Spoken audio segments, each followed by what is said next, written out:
just a really quick recap of some things. I've kind of yo-yoed up and down my whole life. I was actually heavier as a ninth grader in high school than I am now. I was like 275 pounds.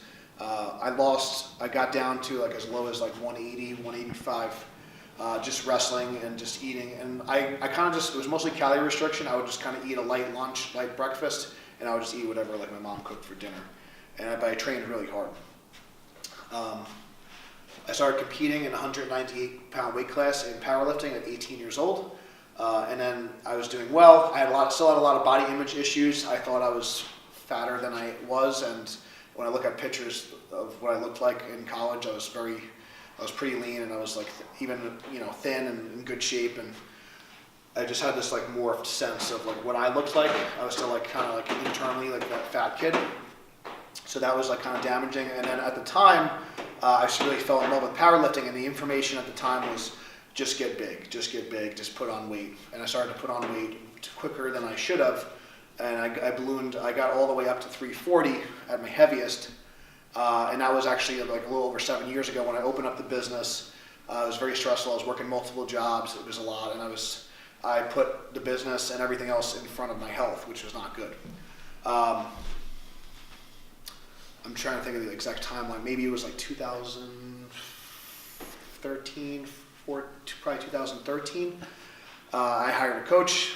We did some different things. The diet at the time was called it was like a combination of carb backloading, carb night. But basically, I would go super low carb, and I would have like kind of a refeed, a cheat meal with a lot of carbs in it once a week. And that worked pretty well for a period of time, but I felt it wasn't sustainable. But I did lose about 60 pounds. I went from like 340 to like 283. But then when I started to like I squatted 850 at 283. I was chasing like bigger numbers. I was trying to get stronger. Things were getting more competitive. I started working with more competitive lifters here, and then I kind of like lost sight of like my health, and I started focusing a little bit more on performance. And then kind of leading into the end of 2015, I purposely put weight back on. I got it back up to like 335 to squat 900. I did squat 900 in a suit. And I was successful at that, but I was really unhealthy. I started, that's when I got like sleep apnea and all this stuff, a lot of health problems. I just felt like I had no energy, and I was like, this is not good. This is like not what I'm preaching. So I needed to kind of take a step back. So 2016 was a lot of trial and error, and then 2017, this past year, I've kind of made like the most headway, and I feel like I figured out like what I need to do for myself. And then I'm going to kind of outline some of the strategies that's been very helpful for me. The first thing that I really want to kind of get in your head is the mental side of things. So this is just a really quick exercise I like to do with people. I don't know if you guys I don't think anyone's probably would see this, but I've done this in different presentations in the past. But I just want you to just cross your arms quick. You can just hang out here for a little bit. All right, so now I want you to cross your arms the other way. All right, so how does that feel? Just like kind of shout out like how that feels. Feels weird. Feels uncomfortable? Yeah, it feels wrong. Yeah. Good, you can relax. So I just want, that's something like, we're so used to doing things a certain way, and something simple like that, like literally it's just like across the arms the other way. It can feel really uncomfortable when you're trying something new, but if it's uncomfortable, it doesn't mean it's impossible. So I just want you to hear that. Just because it's uncomfortable doesn't mean it's impossible. So sometimes when you're trying a new diet or you're trying to build a different habit, the first couple of days, the first couple of weeks, it's going to feel uncomfortable. But it doesn't mean it's wrong. It doesn't mean that you can't do it.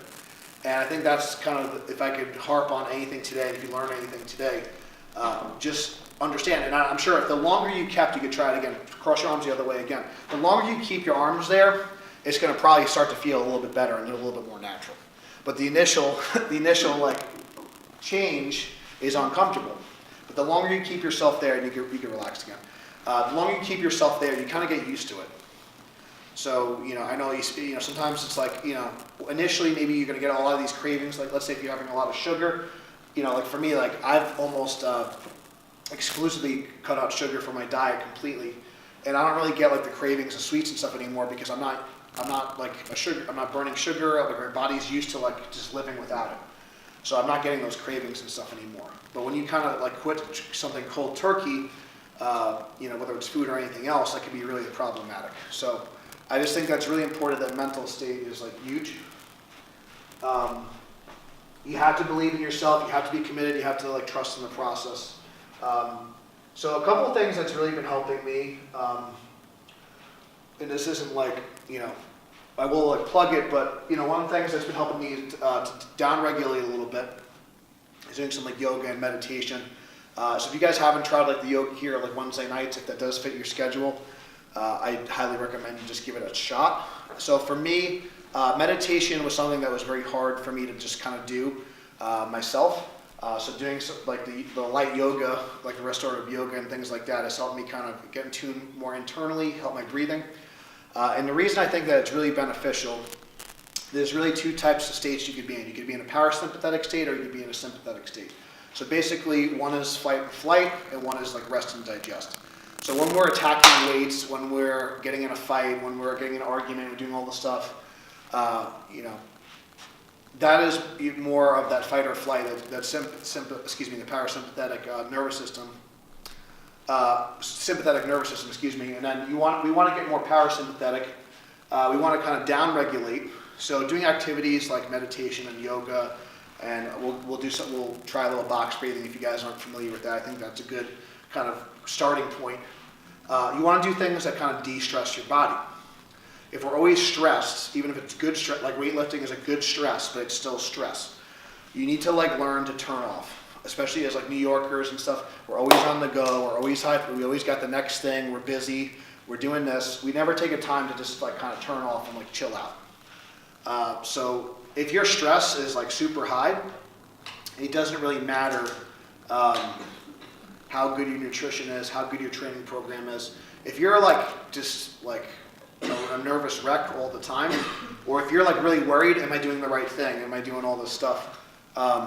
You're not going to make progress. It's going to really be an uphill battle. So finding ways to de-stress. So like again, one of the reasons why we put the yoga on the Wednesday night, besides that we have the time available, it's like a nice midweek break, like, and it kind of resets your body. So doing some sort of meditation, doing some sort of yoga, doing some activities to kind of de-stress your body and kind of plan those and schedule those things ahead of time. Especially as people, if I know some of you guys have like, kids in here and things like that. If you have a family, maybe a husband or wife, we're always trying to cater to everyone else's needs, but also it's really important that you have some time for yourself. So I know for me, that's been a really big one. I've had some outside stressors like in my life, like recently and things like that. And that's been like a game changer for me. And even though I've had these outside stressors, I've been able to still down-regulate and relax and be able to continue my progress, which has been really beneficial. So that is big. So a couple other things, like just be mindful of like how you talk to yourself internally. There's a couple other strategies I'll kind of give you right now, which if you want to try them. So there's a couple of things. When there was a point in time where I got like injured, I was getting ready for a contest. I actually saw a sports psychologist. I learned a lot from him. So his like concept is called the well. And he used this concept for sports psychology, but you can apply it to anything. So what I would do during this period of time, I don't do it anymore. I probably need to get back in the habit of it, but I feel like in a good place in my training. But as far as just for business, relationships and other stuff, I think I could probably be better with that. But the journaling was really helpful, especially if you feel like you're going through a hard time. But basically what you do is you write down, he calls it like the well, and you want to store things in the well, and you want to retrieve things from the well when you need to. But you write down like the best things that happened today. So what I would do personally, you could do it for just training or other things, and if you want more information on this, we do have like the mental training DVD that goes into this more extensively. But basically I would write down, this was the best thing that happened in my training, this was the best thing that happened in my personal life, and this was the best thing that happened in the business. And I would always write down those things. And sometimes it could be a really small thing, but you always find something positive from the day.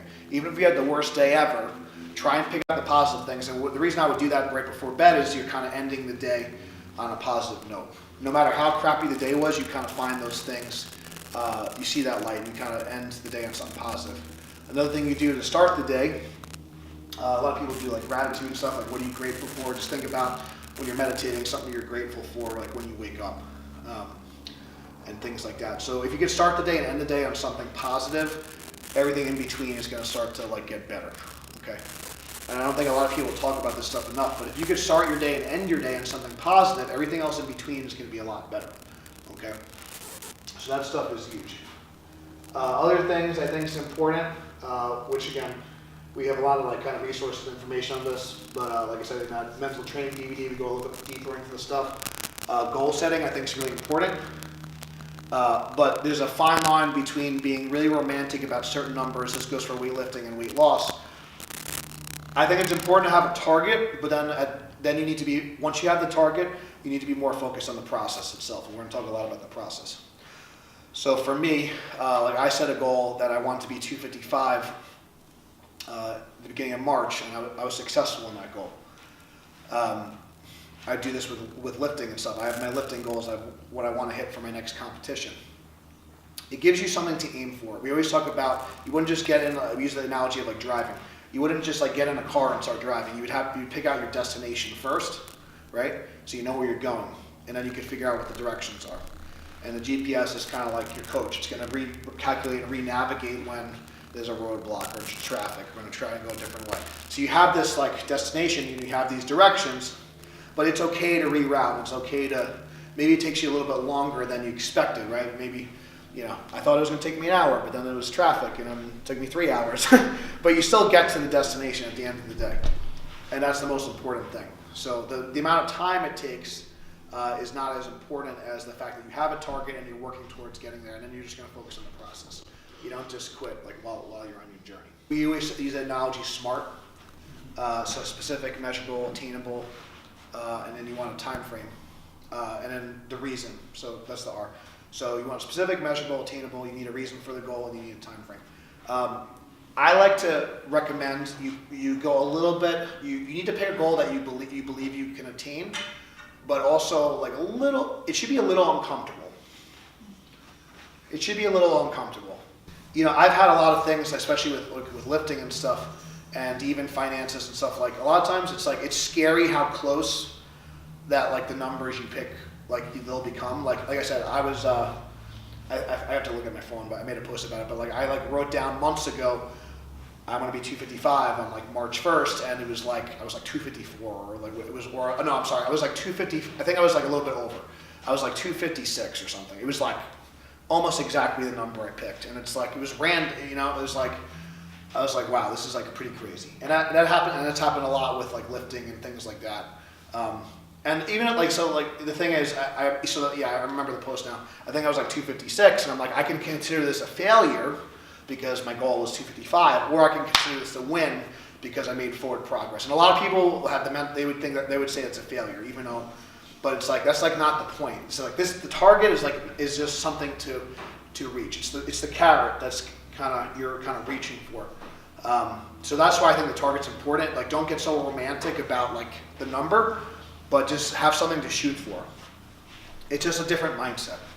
I think that's good. So like, you know, for me, like right now, you know, my body fat's gone down tremendously, but it's still a little bit like in what, you know, science and stuff would consider an unhealthy range. So my long-term goal is to get my body fat in the teens, whether that's 18, 19, 17, I don't really care. And I think in order to do that, I'm gonna need to get my body weight down to 220, which is pretty crazy. Because, you know, I didn't think like, you know, I thought maybe like the weight I'm at now would be my end position, but now I'm like at positive momentum, I'm going to keep it going. So then I want to get down to 220, and then I want to kind of build my muscle back up to probably around this weight again. And I know it's going to take some time, but at least I know like kind of where I'm going next. Because I think a lot of times it's like they always say like you're either getting better or you're getting worse. So like if you start to get complacent with where you're at, a lot of times you slip backwards. So if you're always kind of trying to progress forward, even if it's slow, you're also kind of you're going to hold your ground and maintain the progress you've made. I think that's really important. Especially like, you know, as like I've been powerlifting for 12 years, you know, it takes effort for me just to maintain my lifts because of how strong and how much strength I've accumulated. It takes a lot of effort to just maintain my strength at this point. People don't really consider that. You know, there's going to be a certain point where it is going to get hard, and it is going to, and progress is going to slow down. Goal setting is important. I think more important than anything, your purpose and your reason for it is important. So, for me, I won't go through the details too much because I've talked about it a lot, and I'm not sure, maybe you guys haven't heard the story before. I was a high school athlete. I struggled with my weight. I trained very hard. My goal was to be an all-county wrestler.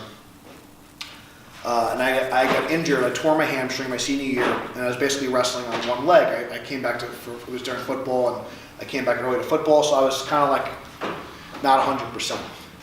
And my goal was to be an all-county wrestler, and I actually ended up losing as close as it gets. I was in the round. I needed to win one more match. I lost in the round of place in double overtime. It's like as close as it gets, and this was with a bad leg. So in my head, I was like, man, if I was just, I put in the effort, so it's like, I was very depressed. I did everything I could, but like if I trained smarter, I could have achieved my goal. Like that was always in my head.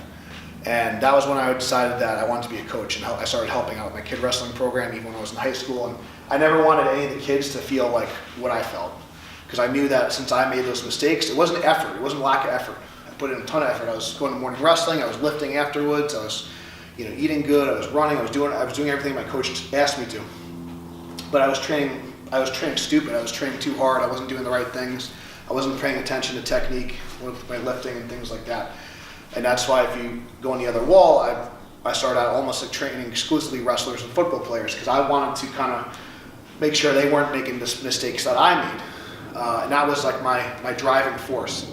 And as the business has evolved and the gym has evolved, and we've gotten more into powerlifting and strength training and health and wellness and all this stuff, I was always preaching like injury prevention and longevity and all this stuff, but meanwhile, I was sacrificing my health to squat 900 pounds, which was cool, and it was cool for a moment, and I'm glad I went through all these different journeys and stuff, and I made these mistakes, but I wasn't practicing what I was preaching anymore, and I knew I needed to make a change, and I know that I want to be around for longer. I know I'm going to be a better coach, just a better person in general if I'm healthier and if I'm around longer. If my energy levels are low, if I'm unhealthy, I'm not going to be the best coach I could be. I'm not going to be able to make the impact that I want to. So that's why I had a very, very strong reason for getting my health back on track. It wasn't just about like, looking better or that sort of thing. It wasn't like a really superficial reason. So if you have a family, if you have kids, you want to be strong and fit and healthy. You want to be around for them, right? So if you have a really strong reason for getting healthier, getting more fit, getting stronger, that's going to be a lot more powerful than just like, I want to deadlift 500 or I want to, look better in a bikini. That's like great, but you need something stronger and more powerful to kind of keep you going, especially when things get hard. So having that purpose, having that why is super important. I think going back to what Jim said before, you don't want to chase like this like unicorn or this magical like mythical thing that doesn't exist.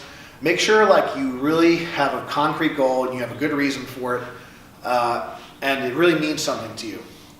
One thing that I think is it's a big trap now, it's more the younger kids, so I don't know if it really applies to you guys as much, but I think it still affects everyone, especially with social media, things like that. We're always comparing, and we're looking at this highlight reel of everyone else, and we're kind of like searching for this, like, I don't think people even know what they're searching for. They just want like, sometimes they want to like have more, some people care more about the perception of how they're viewed versus their actual internal like satisfaction and what they're actually trying to achieve. So make sure whatever you do and whatever your training is, you do it for yourself.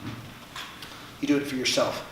And if you do it for yourself, even if you do have a family and kids and things like that, you always, my business coach always says, when the plane's going down, that you have to put your own mask on first. You need to take care of yourself first before you can take care of other people and take care of the people you love around you. So I think if you kind of focus on those really important things and you really focus on your why, they say if you have a big enough why, you'll figure out the how, and you'll figure out a way to make it work. So I think understanding what drives you is really important. And then it kind of, even if it is frustrating, even if it is hard, you're going to figure out a way to make it work. So that's kind of like the mental side of things, and I'm going to get into a little bit more of technical stuff. So we're going to talk a little bit more about some technical things and some process-oriented stuff.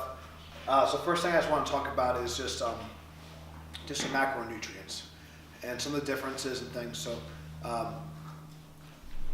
there's your energy expenditure, your calories in, calories out is definitely going to be important. But I do think there's going to be a certain point where,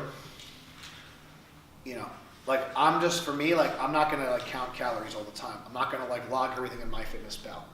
Now that being said, like Mike was saying, I kind of know like what I'm getting in because I have this like kind of general system of like nutrient timing and meals, and I know like how much protein I need at a sitting. So I kind of know what I'm getting, and then I can start to pull from my fat. I can pull from other things if I'm not making progress. I can start to take things away or add things back in because I'm measuring things. But a couple of things I think are important, and again, this is context specific and things like that. So number one for people, I think having protein every meal and having more protein in general is going to be a good idea for a lot of people. And there's a couple of reasons for that. Protein is very satiating, so you're going to be full longer. And it has a higher thermic effect of food, so you're actually going to burn more just metabolically, if you're having like say 20 grams of protein versus 20 grams of sugar. It's the exact same amount of calories, but your thermic effect of food is going to be higher. So that's why when people like say like, oh, calories are the only thing that matters, it's like, well, if you have 20 grams of sugar from like Pixie Sticks, or you have like 20 grams of protein from chicken breast, how's your body going to respond, right? It's going to respond a lot different, right? Even though it's the exact same amount of calories.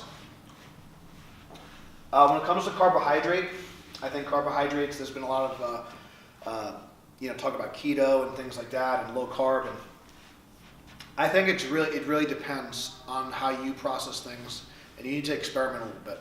I noticed with myself that I've had a lot of success with a low carbohydrate diet, but I've also noticed when I eliminate carbohydrates completely, when I kind of eat more normal, I tend to put the weight back on very quickly and sometimes even gain more than I lost.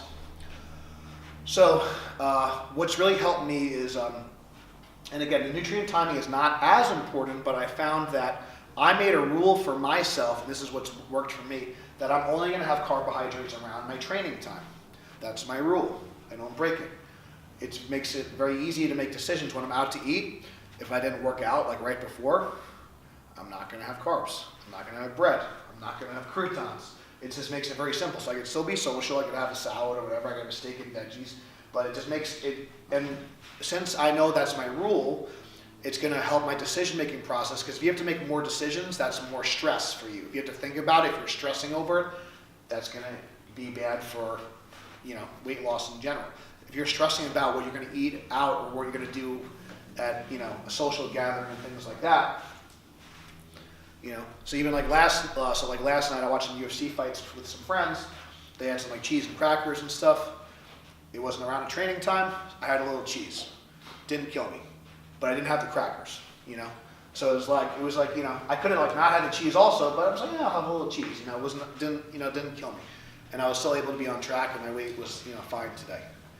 So that's my rule. It doesn't mean but for me, controlling carbohydrate was a really key thing for me. I also think carbohydrates are really easy to overeat on. It's a lot easier to overeat on like a bag of chips, things like that, bread, especially sugary stuff. It's hard to overeat on steak. It's hard to overeat on chicken. It's hard to overeat on vegetables, right? It'd be pretty hard. So for me, controlling carbohydrates is big. So talking about, I know, vegetarians and vegans and stuff like that, there's going to be a little bit more carbs in their diet just because of the nature of what their choices are. But what I would say is have more of your starchy carbs, like your potatoes, your sweet potatoes, your rice around your training time. And on days you're not training, I would have more nuts, legumes, and kind of beans, more fibrous type stuff on those days. And not, and have more just green leafy vegetables to kind of satiate you and things like that. So your off days in general, and this goes for any diet, vegan or not, you're going to have more fat and protein in general on, I should say more fat, excuse me. Protein could be kind of consistent, but more fat on your off days. Because your carbohydrates are more activity dependent. You don't need a lot of carbohydrate if you're not doing much. That's also going to control your insulin. It's going to control your blood sugar. Your blood sugar is not going to spike if you're just having protein and fat. Okay. if you're just having fat especially. Does that kind of like answer your question a little bit, Jim? So I just have like, and nuts are really calorie dense and stuff. So obviously it's going to be some carbs in there, but it's like, it's a lot of fiber. It's not like, you know, the way that your body's going to react to like a handful of nuts versus, you know, like a cup of rice is going to be way different, you know? So I would just also kind of, and for me, like if your goal is weight loss, I really think just like eliminating, getting your sugar close to zero is going to be really helpful for craving. It's going to be really helpful for controlling your insulin. I would be very, very sparing with your sugar. Now, if you know you have a social gathering, or maybe like for me, you know, I sort of like, I don't know, you had that rainbow cookie donut, I was drooling, foaming at the mouth. So I know like my birthday's coming up. I'm just going to make sure I train. I'm going to probably fast a little bit and train. So there's different strategies. Like if you know you're going to indulge, maybe you fast a little bit, you don't eat as much. So one thing, I give some credit to, so one of the, I got this strategy from a girl I used to talk to, and she always talked about just try to have a lot of protein and fiber. So like, again, if you're just gonna have like, if you're gonna know you're gonna cheat, like have some really like low fat, zero carbs, and just have like maybe some protein and veggies or just protein shakes, and that's all you eat. And then when you have your like cheat meal or your treat meal, whatever, it's your birthday, you have like the calories, you have the macronutrients to kind of spare. So you kind of plan ahead. Okay, so I know my birthday's coming up, so I'm gonna kind of prepare for that. So I'll probably fast a little bit. I'll probably just only have protein shakes throughout the day, and then I'll have like a nice cheat meal. And that's like once in a blue moon. I don't need to like go crazy. I think that sometimes if you have a goal and you want to work towards it, you know, you can be strict. You don't need a treat. You don't need a cheat meal every week. You don't need a cheat meal, you know, all the time. Just be strict with yourself. If it's really important, just stay with it. I've noticed also when I've gone off my diet, when I've been consistent for a while, I actually don't really feel that good after eating junk. You actually feel worse because your body starts to be more efficient because you're eating good food, you're getting good nutrients, you're getting good micronutrients. So it's kind of like a deterrent. But you have to kind of break through that threshold like we talked about when you crossed your arms. It's going to feel uncomfortable for a little bit when you eliminate sugar and you eliminate some of these treats, but you'll actually feel better over time. We talked about fat, we talked about protein.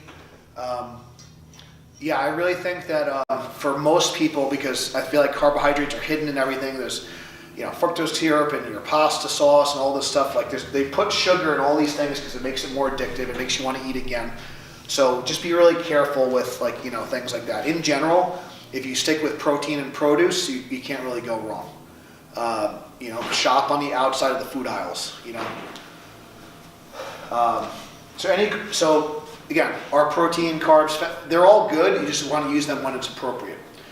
In general, I would say like if your goal is weight loss, I would really get your sugar in control. I don't think I know like you're trying to like maintain stuff. So, you know, fast acting carbs can be good for performance if you're trying to gain muscle and things like that, but it doesn't really apply to too many people here. So I'm not going to spend too much time on it, and it's not like sugar is the devil, but I just feel like when it comes to controlling cravings and controlling your portions and not overeating, I really think eliminating sugar and controlling your carbs around your training time is going to be really important. And you'll notice, like for me, like on my, like I have 2 days, so I'll kind of talk about like what I do. So I have 2 days out of the week, Wednesday and Saturday, I only have meat and veggies. That is it. I have some ground beef, and I have some vegetables that are usually some sort of green leafy vegetables like a Brussels sprout or broccoli, things like that. So they're pretty low in carbohydrates, they're pretty low in calories, but they're very satiating. There's a lot of good micronutrients in there. I make sure I salt my food. On days where you go low carb, you're probably going to need to drink a little more water and have a little more salt because carbohydrates hydrate you. So you're not going to be as hydrated when you go on have those low carb days. So it's really important that you are getting enough electrolytes on those days. That's something people don't think about. So that's really important. So salting your food and things like that. Sodium is really important if you're going to be exercising. So that's important. On my other days that I'm training, I'll usually have some sort of rice before training with some ground turkey, and I'll have some sort of rice and ground turkey after the workout. So I have carbs twice a day. Once per week, I'll have, so I usually get about 200 grams of carbs on my training days, and then one day a week I have a higher carb day to spike and replenish my glycogen. So just once a week, still clean carbs, but I'll have 300 grams of carbs, and I'll have 3 carb meals for that day. And I usually train, and I know it's not practical for everyone, but I usually try to train or go for a walk. I try and train twice on that day where it's a high carb day, so I'm moving a little bit more than normal. Usually it's my deadlift day. So I might deadlift in the morning, and I might eat carbs before and after, and I might do my deadlift accessories later that day. So I'm moving a little bit more, and my fats are even lower than normal on my high carb day. So that's kind of like how I break things down. I don't count veggies. So things like broccoli and Brussels sprouts, spinach, and again, this is like no dressing, no oil and stuff, just a little salt. If I'm hungry, later I'll just eat some more veggies. And it helps me stay full. I'm getting good nutrients. I feel satiated, and I'm not really adding too many calories. It's very little. It'd be really hard to overeat on broccoli. It'd be very difficult. I'm not saying you can't. I'm sure you could. I'm sure someone will try. But it'd be a lot easier to overeat on, like I said, sugary snacks and salty treats and, things with carbs and things like that. But something like vegetables, it's really going to be hard to overeat on. So I think veggies for snacks is great. If you need something to kind of just keep, because a lot of people I like the feeling of feeling full.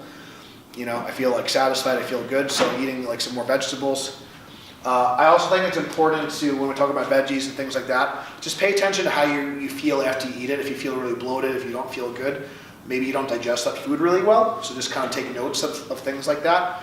And maybe that's not a good food for you. It could be a healthy food, but if it doesn't agree with you, you don't need to force yourself to eat a food that doesn't agree with you. So for me, I have ground turkey for my meat when I do my pre and post workout, and on my meals where it's not around my training time or on my low carb days, I will have ground beef. It's a little higher fat. I still use a lean ground beef, but it's a little higher fat, and it just keeps me full. So I think that's basically how. So I also, if you notice, there wasn't too much variety, and people might argue this. There wasn't too much variety, and the reason I like consistency is your body gets used to digesting the same foods over and over again. So you get really efficient at burning it. If you're always switching up your food too much, too often, I think it kind of confuses your body, and that can kind of lead to some issues and things like that. So that's something Stan Efferding talks about a lot. This is a vertical diet. It means it's like a lot of similar foods, and you can digest them quickly and get more meals in. You can increase your frequency if you're trying to build muscle and things like that. So I think that's an important, I know what foods agree with me and what foods don't. Another thing I'll just mention quickly too is something like pickles and things like that. Really good salty snack, and it's like one pickle is like 1 carb. So it's like, if you need you get a little salty craving and things like that. Think about foods like that. Jim, this would be really good for you. So by us, there's Aldi. I don't know if you've been to that store, but they have these. So for vegetarians that are allowed to eat cheese, and if you do tolerate dairy well, they have these low-fat cheese sticks. 1 cheese stick is 2.5 grams of fat, 7 grams of protein. It's unbelievable. If you want to, I go a little crazy. Sometimes I'll zing it in the microwave a little bit, and I feel like it's like a little mozzarella stick, and it's a little treat for me. And it's it's guilt-free, and it's a good source of protein. It's almost no fat. I mean, it's how can you go wrong with that? So if you're having trouble getting your protein in, so for me, it might be hard to get if you're a bigger guy. Sometimes it's hard to get 220 grams, 250 grams of protein in. But something like the cheese stick, something like vegetarian protein, if you could do whey obviously, but something so vegans could do a pea or hemp protein, and those are good options as well. So if or if you just don't tolerate dairy as well. So whey, I like whey. One thing that I've made a post about as well. Let's say you guys, anyone like fudgicles or things like that, or pudding. You could do protein pudding. Casein is really good for that because it's thicker.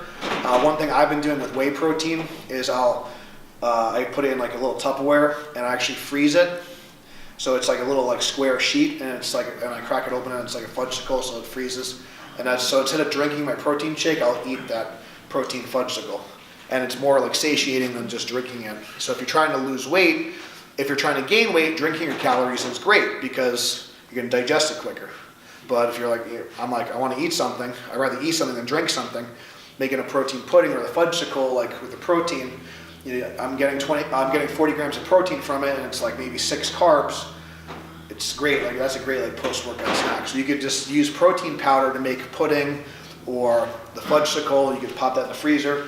And those are just different strategies, so it's gonna allow you to be satiated. So for women, you could probably just get away with doing 1 scoop. 20 grams of protein would be a fine snack for you. For a bigger guy, 2 scoops of protein would be, or 1.5 would be better. So you get 30, 40. But those are some different strategies. So depending on if you're trying to gain weight or lose weight, if you're trying to gain weight, I think eating more is good. So for me, I don't drink my protein shakes very rarely anymore.